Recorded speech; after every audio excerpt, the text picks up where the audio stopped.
The chair now recognizes the co-chair of this committee, Representative Hunt, for 5 minutes. Thank you, Mr. Chairman. Thank you, witnesses, for being here. China is set to take advantage of the global urgency surrounding climate change.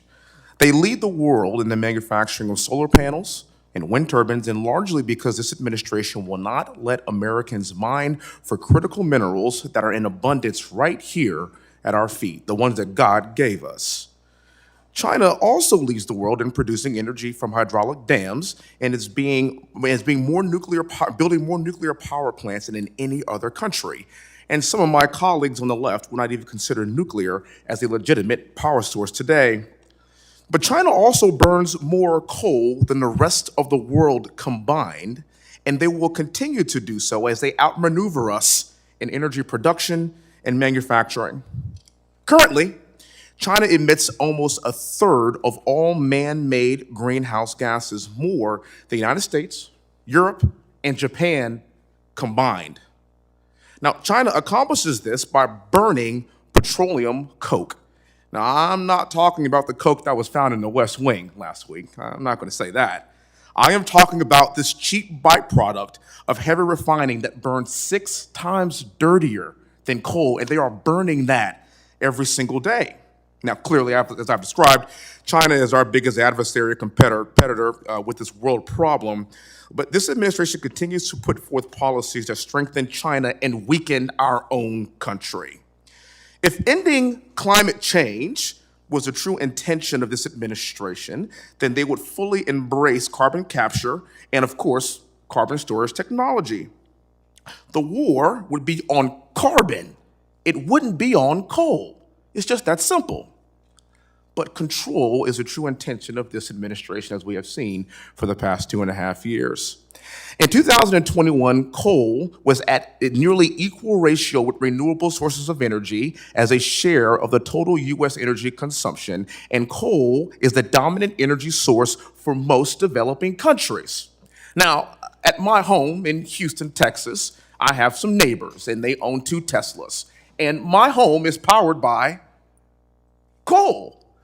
And so are their Teslas, because when you plug it in, it's on a coal-powered grid. You're welcome, and thank you very much for providing that kind of energy for their Teslas and for my home. And Houston, by the way, is quite hot, and it's quite air-conditioned as well. Thank you very much for what you do. Energy addition is the word. There is no such thing as a transition. We got to stop talking like that. Because the only way we're going to continue to fuel our country and the world is it's going to be a mix. It's energy addition, because the world's going to need more electrons, not just us, the globe. If the Russian invasion of the Ukraine hasn't showed us anything in the energy sector, it's that an energy mix is important, and that foremost mix, and the biggest piece of that, is going to be natural gas and a mix of coal. LNG saved Europe during the past winter, and without American LNG, the lights in Europe would have literally been turned off. And that LNG left the ports of Louisiana and, of course, my home state of Texas. And not only provides great, good-paying American jobs, but also provides heat, power, and life for our European friends.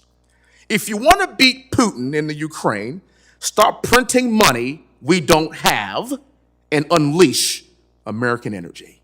That is how you beat Putin.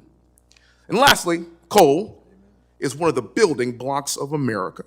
Not only is coal an energy source, but it is paramount in our ability to continue to improve our infrastructure, which is crumbling around us. And as we invest in other countries and spend hundreds of billions of dollars around the world, we aren't investing in our own infrastructure, and met coal is essential to the production of iron and steel in our own country. As I discussed, we have an old infrastructure in this country, and it desperately needs updating, and we cannot do it without you, and we cannot do it without coal.